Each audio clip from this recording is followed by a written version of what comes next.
Hello friends, आपके अपने YouTube channel quick answer 1 M पर मैं आपका स्वागत करता हूं।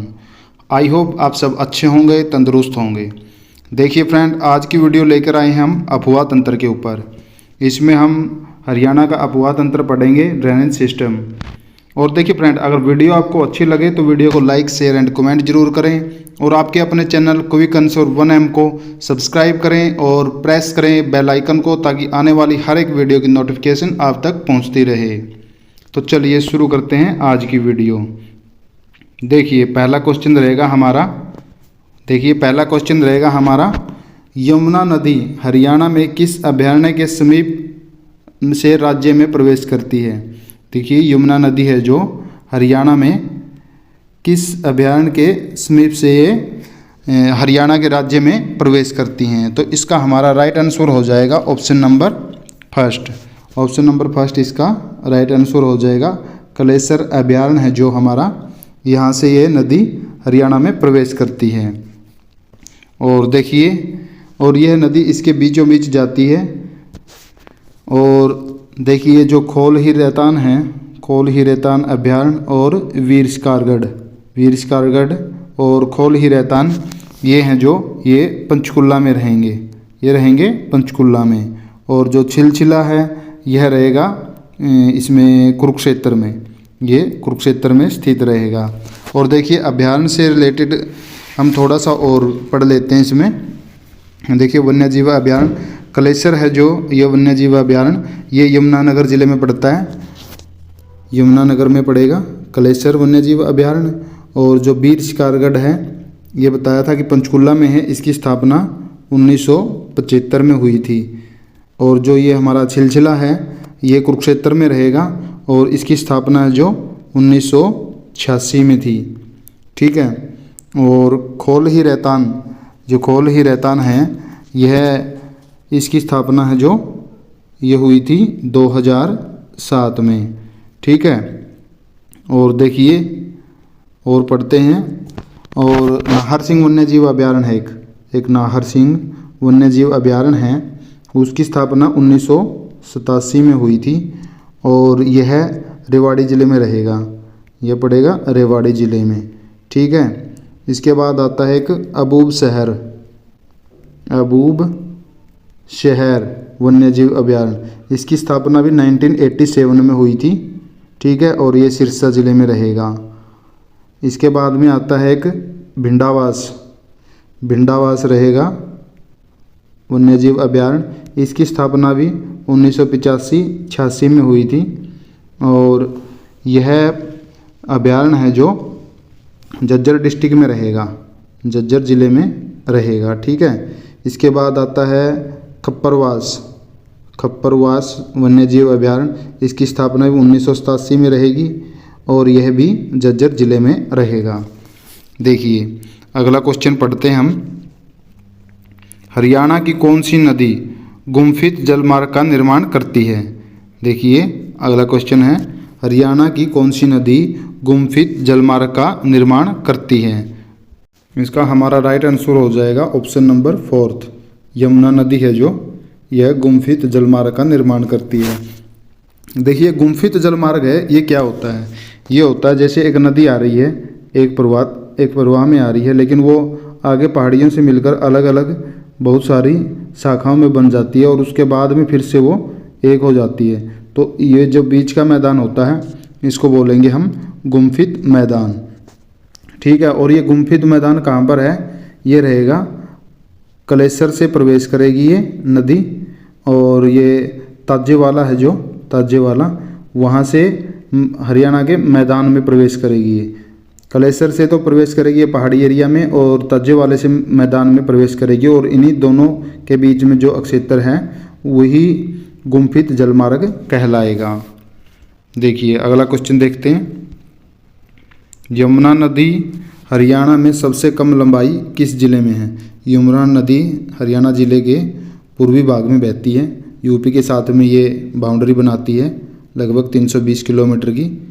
लेकिन ये पूछा गया कि सबसे कम किस ज़िले में बहती है, तो इसका हमारा राइट आंसर हो जाएगा ऑप्शन नंबर 3, पलवल में यह सबसे कम बहती है। ठीक है। और यह राज्य में, हरियाणा राज्य में है जो कलेसर से प्रवेश करती है। ठीक है, मैदानी क्षेत्रों में आती है तो ये ताजेवाले से प्रवेश करती है। और हरियाणा राज्य से ये पलवल से दूर चली जाती है, पलवल के हसनपुर से यह हरियाणा राज्य से दूर चली जाती है। और ये कितने राज्यों से होकर गुजरती है? ये गुजरती है हरियाणा के 6 राज्यों से होकर गुजरेगी। देखिए 6 राज्य कौन कौन से रहेगी। पहला रहेगा यमुनानगर, दूसरा रहेगा करनाल, तीसरा रहेगा पानीपत, फिर रहेगा सोनीपत के बाद में आएगा फिर फरीदाबाद, फिर रहेगा पलवल। ठीक है, और सबसे ज़्यादा लंबाई तय करती है यमुनानगर में और सबसे कम तय करती है पलवल में। ठीक है, देखिए अगला क्वेश्चन देखते हैं हम। क्वेश्चन नंबर 4 में पूछा गया है, निम्नलिखित में से भारत की एकमात्र कौन सी नदी, भारत की पूछा गया है कौन सी नदी है जो हिमालय से निकलकर गंगा में दाएं ओर से मिलती है? तो इसका हमारा राइट आंसर हो जाएगा ऑप्शन नंबर 3, यमुना नदी है जो गंगा में दाएं ओर से मिलती है। ठीक है, और देखिए एक बार बताता हूँ मैं आपको। ये हमारा उत्तराखंड है। ठीक है, उत्तराखंड में यहाँ पर ग्लेशियर रहेगा गंगोत्री। ठीक है, यहाँ पर रहेगा ग्लेशियर, ये स्तोपत ग्लेशियर रहेगा उत्तराखंड में।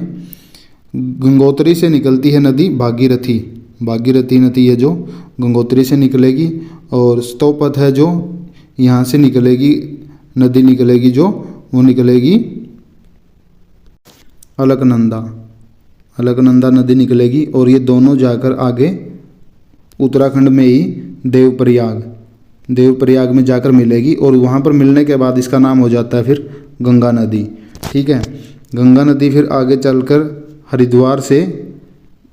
हरिद्वार से मैदानी भागों में प्रवेश करेगी। ठीक है, उसके बाद फिर यहीं उत्तराखंड में यहाँ पर एक ग्लेशियर रहेगा, ग्लेशियर का नाम रहेगा उसका यमुनोत्री, जहाँ से यमुना नदी निकलेगी और यह हरियाणा राज्य से बहती हुई यहाँ पर प्रयागराज में जाकर गंगा नदी में मिल जाएगी। ठीक है, और यह भारत की सबसे बड़ी सहायक नदी है गंगा नदी की, और जो दाईं ओर से आकर मिलती है और हिमालय से ही निकलकर जाती है। तो इसका हमारा राइट आंसर हो जाएगा ऑप्शन नंबर 3, यमुना नदी। ठीक है, अगला क्वेश्चन देखते हैं। रेणुका बांध किस नदी के ऊपर बनाया गया है? देखिए रेणुका बांध है जो ये किस नदी के ऊपर बनाया गया है? तो इसका राइट आंसर हो जाएगा हमारा ऑप्शन नंबर 1, गिरी। ये गिरी नदी के ऊपर बनाया गया है, और ये गिरी नदी है जो ये यमुना की सहायक नदी रहेगी। ठीक है, और यह जो रेणुका बांध है ये बांध हिमाचल प्रदेश में रहेगा, हिमाचल प्रदेश के सिरमौर ज़िले में रहेगा। ठीक है, और यह 6 राज्यों का सहायक रहेगा। 6 राज्य हैं जो उनका मिला जुला रहेगा। ये 6 राज्य कौन से रहेंगे? हिमाचल प्रदेश, उत्तराखंड, दिल्ली, राजस्थान, यूपी और हरियाणा। इन 6 राज्यों की परियोजना है ये जो रेणुका बांध बनाया गया है। ठीक है, देखिए अगला क्वेश्चन देखते हैं हम। अगला क्वेश्चन रहेगा हमारा, सरस्वती महोत्सव का आयोजन पहली बार कब किया गया? देखिए सरस्वती है जो इसका आयोजन महोत्सव का आयोजन पहली बार कब किया गया? तो इसका हमारा राइट आंसर हो जाएगा ऑप्शन नंबर 4, 2018 में इसका पहली बार आयोजन किया गया था। देखिए ये इसकी शुरुआत की जाती है इसकी आदिबद्री से। आदिबद्री स्थान है यमुनानगर में, वहाँ से इस महोत्सव की शुरुआत की जाती है और इसका समापन किया जाता है पिहोवा कुरुक्षेत्र में इसका समापन किया जाता है। 2025 का यह महोत्सव 29 जनवरी से 4 फरवरी 2025 तक चला था, और इसका उद्घाटन है जो आदिबद्री में नायब सिंह सैनी मुख्यमंत्री ने किया था। ठीक है, देखिए और इससे रिलेटेड हम एक और क्वेश्चन पढ़ें तो ये जो सरस्वती है इसका Haryana Saraswati heritage development board है जो इसकी स्थापना 2015 में हुई थी। और इसके जो अध्यक्ष होते हैं वो रहते हैं सीएम, जो भी सीएम बनेगा वही इसका अध्यक्ष रहेगा। और इसके उपाध्यक्ष हैं जो वो रहेंगे दुमन सिंह किरमच जी। देखिए अगला क्वेश्चन देखते हैं। अगला क्वेश्चन रहेगा हमारा, सरस्वती नदी को पुनर्जीवित करने के लिए सरस्वती शोध संस्थान का गठन किस वर्ष किया गया था? तो यह किया गया था ऑप्शन नंबर 4 1999 में इसका गठन किया गया था। ठीक है। और इसकी जो स्थापना की थी वह स्थापना की थी दर्शन लाल जैन ने की थी। ये पानीपत से रहेंगे। ठीक है। देखिए अगला क्वेश्चन देखते हैं। अगला क्वेश्चन रहेगा हमारा, निम्नलिखित में से कौन सा हड़प्पा कालीन स्थल सरस्वती नदी के तट पर नहीं है? देखिए निम्नलिखित में से कौन सा हड़प्पा कालीन स्थल सरस्वती नदी के तट पर नहीं है? तो सॉरी, इसमें ये क्वेश्चन थोड़ा सा गलत रहेगा, नहीं आएगा इसमें, ये नहीं रहेगा। तो ये क्वेश्चन होगा, निम्नलिखित में से कौन सा हड़प्पा कालीन स्थल सरस्वती नदी के तट पर है? तो देखिए ये सारे के सारे हैं जो हड़प्पा कालीन स्थल हैं सरस्वती नदी के तट पर रहेंगे। उपरोक्त सभी इसका आंसर आ जाएगा। देखिए इसमें ये जो बनावली है ये रहेगा फतेहाबाद में, कुणाल है ये भी फतेहाबाद में रहेगा, और जो ये भगवानपुरा है ये कुरुक्षेत्रा में रहेगा। ठीक है। ये सारे के सारे हैं जो सरस्वती नदी के तट पर हैं। और सर्वाधिक हड़प्पाकालीन स्थल हैं जो वो सरस्वती नदी के तट पर ही हैं। देखिए अगला क्वेश्चन देखते हैं, ऋग्वेद के किस मंडल में है सरस्वती नदी को बहुत बड़ी नदी कहा है? तो इसका हमारा राइट आंसर हो जाएगा ऑप्शन नंबर 3, 7वां मंडल है जो उसमें सरस्वती नदी को बहुत बड़ी नदी कहा गया है। और ऋग्वेद में ही सरस्वती नदी को पवित्र नदी माना गया है। ठीक है। और सरस्वती नदी है जो इसकी खोज 1896 ईस्वी में CF ओल्डेम के द्वारा इसकी खोज की गई थी। देखिए सरस्वती नदी है जो इसकी खोज 1896 में CF ओल्डेम के द्वारा इसकी खोज की गई थी। देखिए अगला क्वेश्चन देखते हैं, महाभारत में सरस्वती नदी का अंत बताया गया है। महाभारत में सरस्वती नदी है जो इसका अंत कहाँ पर बताया गया है? तो ये इसका राइट आंसर हो जाएगा हमारा ऑप्शन नंबर 2, मरुस्थल में इसका अंत बताया गया है। और वर्तमान समय में घग्गर नदी है जो उसका अंत भी मरुस्थल में है।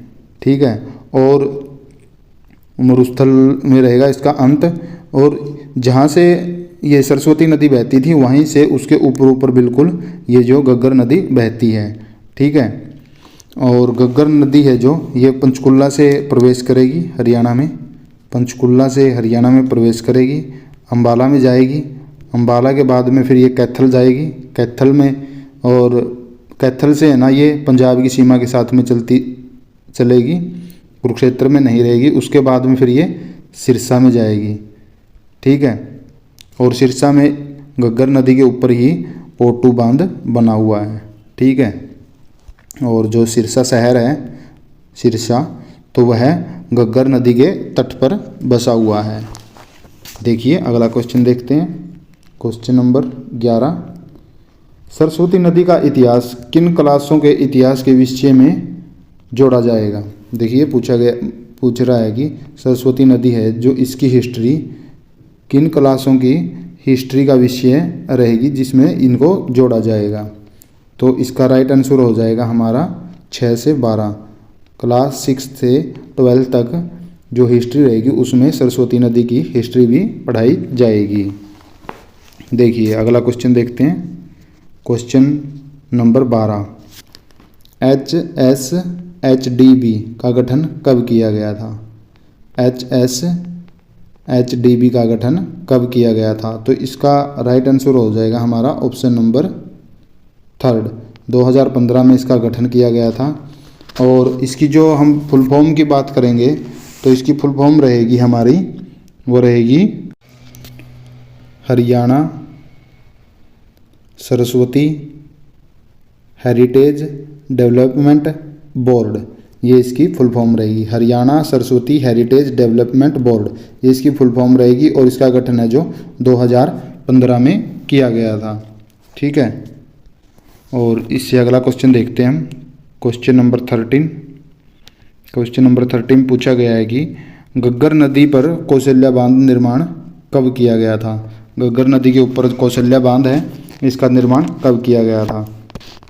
तो इसका राइट आंसर हो जाएगा हमारा ऑप्शन नंबर 4, 2008 में इसका निर्माण किया गया था और यह पूर्ण रूप से 2012 में बना था। ठीक है, कौशल्या बांध है जो, यह बांध पंचकुला के पिंजौर में रहेगा, पंचकुला के पिंजौर में यह बांध रहेगा। ठीक है, यह मिट्टी से निर्मित है पूर्ण रूप से और सबसे बड़ा बांध है, यह मिट्टी से निर्मित सबसे बड़ा बांध है। यह बांध अकेला घग्गर पर नहीं, कौशल्या और घग्गर नदी जहाँ पर, जैसे यहाँ से घग्गर नदी आएगी और यहाँ से कौशल्या, जहाँ पर इनका मिलाप होता है तो वहाँ पर यह कौशल्या बांध बनाया गया है, कौशल्या नदी और घग्गर नदी के ऊपर। ठीक है, देखिए अगला क्वेश्चन देखते हैं हम। देखिए फ्रेंड, अगर वीडियो आपको अच्छी लग रही है ना, वीडियो को लाइक शेयर एंड कमेंट जरूर करें और चैनल को सब्सक्राइब करें। क्वेश्चन नंबर 14 देखते हैं। देखिए, घग्गर नदी हरियाणा में किस जिले से प्रवेश करती है। घग्गर नदी हरियाणा में किस जिले से प्रवेश करती है, तो इसका राइट आंसर रहेगा हमारा पंचकुला। घग्गर नदी हरियाणा में पंचकुला से प्रवेश करती है। देखिए अगला क्वेश्चन देखते हैं। कुरुक्षेत्र का शाहबाद शहर किस नदी के तट पर बसा हुआ है। कुरुक्षेत्र का शाहबाद शहर किस नदी के तट पर बसा हुआ है, तो यह शहर बसा हुआ है मारकंडा नदी के तट पर। Option number 1 is the right answer. ठीक है, और मारकंडा नदी है जो, ये मारकंडा नदी, यह नदी हिमाचल प्रदेश से शिवालिक के क्षेत्र से निकलती है, काला अम्ब से हरियाणा में यह प्रवेश करती है। यमुनानगर में यह काला अम्ब रहेगा, वहाँ से यह हरियाणा में प्रवेश करती है। और अम्बाला में मुलाना के पास, अम्बाला में मुलाना के पास में टांगरी नदी मारकंडा में आकर मिल जाती है, टांगरी नदी आकर इसमें मिलती है। वर्तमान में दोनों नदी, वर्तमान समय में ये दोनों नदी घग्गर की सहायक नदियां हैं। ठीक है, अगर बाई चांस कई बार ये पूछा जाता है कि मारकंडा किसकी सहायक नदी है, टांगरी किसकी सहायक नदी है, तो ये दोनों रहेंगी घग्गर की सहायक नदी। और घग्गर अगर ऑप्शन में नहीं है तो सरस्वती मिलेगा, Saraswati is the right answer रहेगा। ठीक है, देखिए अगला क्वेश्चन देखते हैं। Question number 16। क्वेश्चन नंबर 16 में बोला गया है छज्जू माजरा नामक स्थान पर बलियाली नदी किस नदी में मिलती है। देखिए इसका हमारा राइट आंसर हो जाएगा ऑप्शन नंबर 2, यह टांगरी नदी में मिलती है। छज्जू माजरा नामक स्थान पर बलियाली नदी टांगरी नदी में मिलती है। और ये नदी है जो टांगरी नदी, इसकी सहायक नदियाँ कौन कौन सी रहेगी, वो रहेगी ओमली और बलियाली। ओमली और बलियाली ये दो टांगरी नदी की सहायक नदी रहेगी। और जो मारकंडा है इसकी रहेगी राणा, बेगना, नकटी, ये सारी तीनों नदियाँ मारकंडा की सहायक नदियाँ रहेंगी। और मारकंडा है जो, इसका पुराना नाम अरुणा था, अरुणा मारकंडा का पुराना नाम है। देखिए अगला क्वेश्चन देखते हैं। Question number 17। इसमें पूछा गया है कि बताइए कौन सा सुमेलित नहीं है, इनमें से कौन सा है जो सुमेलित नहीं है। तो इसका हमारा राइट आंसर हो जाएगा option number 4। Option number 4 is the right answer. Krishnavati, Ajitgarh पहाड़ी, ये इसका राइट आंसर हो जाएगा। देखिए घग्गर नदी है जो डागसाई पहाड़ी से निकलती है, ये बिल्कुल ठीक है। टांगरी नदी जो मोरनी की पहाड़ी से निकलती है, ये भी ठीक है। और यमुना नदी है जो बंदरपूंछ चोटी से निकलती है, यमुनोत्री वहाँ से निकलती है, ये भी बिल्कुल ठीक है। कृष्णावती अजीतगढ़ पहाड़ी, ये गलत रहेगा। और ये जो अजीतगढ़ पहाड़ी है ये जयपुर में पड़ती है, लेकिन कृष्णावती नदी है जो, ये सीकर के निकट है नीम का थाना राजस्थान में, ये वहाँ से निकलती है। ठीक है, अगला क्वेश्चन देखते हैं। अगला क्वेश्चन रहेगा हथनी कुंड बांध का निर्माण कब किया गया? हथनी कुंड का बांध का निर्माण कब किया गया? तो इसका राइट आंसर हो जाएगा ऑप्शन नंबर सेकंड, 1996 से 1999 के बीच में इसका निर्माण किया गया। और यह निर्माण ताजेवाला बैराज था जो उसके स्थान पर किया गया है। ठीक है, और यह यमुना नदी पर रहेगा, यमुना नदी पर रहेगा। और हरियाणा का सबसे बड़ा बांध है ये यमुनानगर में। और यहीं से हथनी कुंड से या फिर बोल दे ताजेवाला से ही दो हरियाणा की प्रमुख नहरें निकाली गई हैं। एक है पश्चिमी यमुना नहर और दूसरी है पूर्वी यमुना नहर निकाली गई हैं यहाँ से। देखिए अगला क्वेश्चन देखते हैं हम। अगला क्वेश्चन रहेगा हमारा, हरियाणा की सबसे बड़ी झील कौन सी है? हरियाणा की सबसे बड़ी झील कौन सी है? देखिए इसका राइट आंसर हो जाएगा हमारा ऑप्शन नंबर फर्स्ट, दमदमा है जो हरियाणा की सबसे बड़ी झील है, दमदमा। और यह रहेगी गुरुग्राम में, गुरुग्राम में दमदमा झील रहेगी। बड़खल झील है जो ये फरीदाबाद में रहेगी। उजीना है जो ये मेवात की झील है। और खलीलपुर है यह भी गुरुग्राम की झील रहेगी। देखिए ये जो दमदमा झील है ये 1947 में बनाई गई थी सिंचाई के लिए। ठीक है, और ये नेशनल हाईवे नंबर 44 पर स्थित रहेगी। देखिए झील का क्वेश्चन आया तो हम झील से रिलेटेड और भी क्वेश्चन इसमें पढ़ेंगे। देखिए गुरुग्राम की झील हैं जो पहले उनको पढ़ेंगे हम, गुरुग्राम में कौन कौन सी झीलें हैं।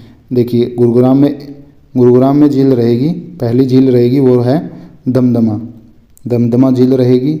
ठीक है, दूसरी रहेगी सुल्तानपुर झील, तीसरी रहेगी खलीलपुर झील, चौथी रहेगी इसमें बसई झील और पांचवी रहेगी सोहना झील। सोना का कुंड है उसे ही सोना झील बोला गया है। ये सारी की सारी झीलें गुरुग्राम में रहेगी। उसके बाद में पढ़ते हैं हम फरीदाबाद में। फरीदाबाद में रहेगी बड़खल झील, बड़खल झील। ठीक है, उसके बाद में रहेगी सूरजकुंड झील, सूरजकुंड झील। और उसके बाद में रहेगी क्या नाम है धोज झील, धोज झील। उसके बाद में मयूर झील, उसके बाद में आएगी अनंतपुर झील।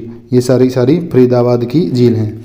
और देखिए मैंने दमदमा को नेशनल हाईवे 44 पर बताया है, सॉरी ये गलती से बताया गया। ये बड़खल झील है जो फरीदाबाद में, यह नेशनल हाईवे 44 पर यह रहेगी। उसके बाद में देखते हैं मेवात की झीलें। देखिए मेवात में रहेगी झील कोटला झील, कोटला झील मेवात में रहेगी। सांगेल झील है जो वह मेवात में रहेगी। चंदेली झील रहेगी। ये उजीना है जो यह झील रहेगी। ये सारी सारी झीलें मेवात की रहेंगी। और देखिए आगे देखते हैं टिक्करताल झील है जो, टिक्करताल झील है जो यह पंचकुला में रहेगी। और बिदक्यार लेक है, बिदक्यार लेक यह कैथल में रहेगी। और सनहित झील है जो ये कुरुक्षेत्र में स्थित रहेगी। ठीक है, डबचिक है, डबचिक झील यह होडल पलवल में रहेगी।